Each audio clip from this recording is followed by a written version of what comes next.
Spochybňovanie počtu obetí holokaustu. Ďalšia taká konšpiračná teória, ktorá podľa mňa súvisí aj s antisemitizmom. S týmto si sa určite stretol. Stretol som sa aj akože s pochybňovaním samotného holokaustu. No, tak na to sa dá povedať len to, že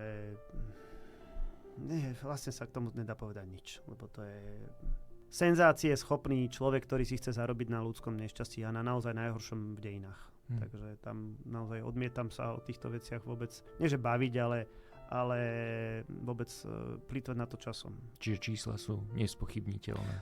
Čísla podľa mňa sú väčšie, ale naozaj ako na toto by asi chcelo, tak ako som povedal, my musíme mať odhady, veď tých ľudí mohli naozaj strieľať kade tade. Jedna vec sú plynové komory, a druhá vec je naozaj takéto násilie, alebo takéto bezúzne násilie. Ku koncu vojny si nevedel zrátať, čo ti ostalo, a nie je to, že koľko Židov, či Rómov, či homosexuálov, alebo proste tvojich nepriateľov padlo. To naozaj tam bol taký chaos, že môžeme len odhadovať. Ale ja si dovolím tvrdiť, že 6 miliónov je to dolné číslo.